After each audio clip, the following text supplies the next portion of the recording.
Hello guys and welcome to Datum Learning. On this channel we talk about data and everything related to it. So today we're going to talk about Word2Vec. This video is going to be in very layman terms so that even someone who is not familiar with Word2Vec can understand. I'll not be using any complex terminologies, or I'll not be explaining skipgram and continuous bag-off model because they are something for the next video. I'll just give the basic level intuition of how Word2Vec works and how neural network is able to predict the vectors. Okay, so before I start, there, if you have any question, go and see the description, because in the description I have written whatever possible FAQs questions I could think of on this particular topic. So if you get a question along the video, while you're watching the video, just see the description. It is highly likely that your question will be answered there.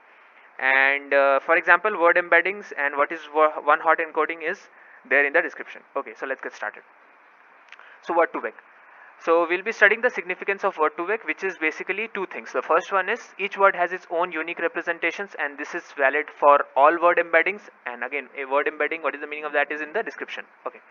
Uh, the second one is vectors preserve semantic and syntactic relationship. This is something that is very, very important, and this is why Word2Vec gave a breakthrough in natural language processing.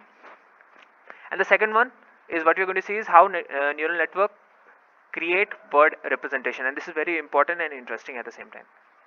Okay, so as I told you, each word has its own unique representation. So let's assume there are some words, okay, man, woman, king and queen, and the easiest way to represent these will be one hot encoding. And what is one hot encoding is basically one number will be 1 and others will be 0. In-depth explanation is in the description. Okay, so see, for man the first one is 1 and all else are 0. Woman, first one is 0, second one is 1 and all others positions are 0, and same for king and queen. So what is actually happening here is every word is getting a unique representation, that is a unique index of 1. But and yeah, this is called word embedding. And is this helpful? uh, the answer is no. And why it is not there, it has some reasons. It is there in the description, but the main reason is that I am going to tell you right now. It does not preserve relationship between words. Okay, so what is preserving relationship between words is what you're going to discuss here. So these were our words, and we wanted vectors like these. Okay, this. Now, how can I say that these vectors are preserving the relationship? And this is how I'm going to explain. We will say that the relationship is preserved if something like this vector of king, where the vector of king, these four numbers, minus the vector of man plus vector of woman equal to vector of queen approx. Okay, so if we do this mathematics and we get equal to queen. Now why? Because king is to man will be same thing as woman is to queen. Makes sense, right? So king is also a man, woman is also queen is also a woman. So that kind of relation which we have studied in our early classes. So this kind of a relationship should hold, and that is what I mean by relationships. Okay, we'll see this in the next slide. So these were our representations, and we wanted them to preserve our relationships of the words. Okay, so this was the important thing is approx over here. Okay, and you'll see why. So this was the vector of king. You can see the vector of king is this one, minus, so we'll do minus vector of man. So vector of man, we'll write it down, plus, so we'll have a plus sign. Then a vector of woman. Vector of woman is this, so we'll have this, equal to, and then what we get is this. Is it approximately equal to queen? Yes, 2.33, 2.32, close enough. Minus 0.5, minus 0.61, not very close, but still not like very, very far. Okay, minus 1.1, minus 1.1, exactly matching. 5.7, 5.6. So the main thing is that it is almost equal to queen, right? And that is what is required in order for the relationship between the words to be preserved. Okay, and this is going to be very, very important in the later slides. Okay, so these were the words and these were the representations. Now there's one very, very important thing. When I've been talking about word relationship, what exactly that means. Like if you look at the first column of all the rows, it is very, very close to 2.3. Okay, 2.30. So what can we say? We can say that this represents the human nature, because all man, woman, king and queen, they are at the end, they are all humans, right? So this, we can say that this represents the human nature. Now before I show you, man and woman have similar kind of values, that is minus 2.33, minus 2, and king and queen have similar kind of values. So what is that thing that differentiates man and woman with king and queen? Obviously, a normal man and normal woman will not be that wealthy as far as king and queen is concerned. So we can say that this represents wealth. Now, the third one, let's try. A man and king are having positive values, and woman and queen are having negative values. So this represents gender, obviously makes sense, right? So this is what I meant by relationship between words is preserved, and this is what Word2Vec strives to achieve. So again, let's get back to the pictorial way of understanding this. King minus man, and that's why the arrow is in the opposite direction, because we are doing minus vector algebra, plus woman should give us queen. So representing vectors in space, this is I have tried to explain over here. Okay. Now we'll see the second part, how neural networks create word representations, and this is going to be very, very interesting. So for that, you obviously require a neural network, and you take a word. What you do, you take a word, give it to a neural network in the left hand side, okay, and then you expect some values at the right hand side, but these will not be the vectors, and I'll explain you why. So these were our initial representations, right? We did not discard these representations because these are important. So these were our initial representations. So we had we had the word man, and this was the corresponding representation.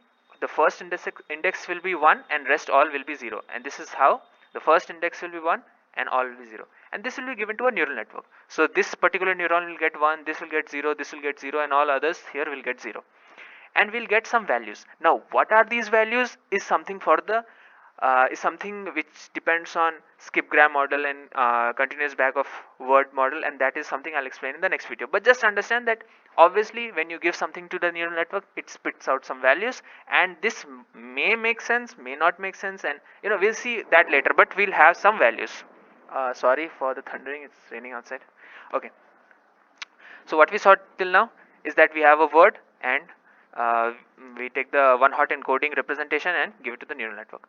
What I want you to focus is only on the first one, because all else will be 0. So all these second, third, fourth, and all other neurons will be 0. So it won't make sense, it won't affect our representation or neural network for that matter. So we are only concerned about the first neuron. When you take the first neuron, it has 4 outgoing edges to the 4 neurons that are in the hidden layer, right? So that I have shown you out here, and each edge will have a weight. So what happens is, you had a word representation of a man like this, you gave it, and you came out with 4 weights. And if you write it like this, we will want these 4 words, these 4 numbers to be equal to the vector representation that we saw sometime earlier, which preserved the relationships. Now I hope it makes sense to you. What we did, take a word, give it one hot encoding, send it to the neural network, and take the weights of only that particular neuron to the hidden layer. And this will be 4 because we are using 4 hidden neurons here, and this will correspond to the vector of man.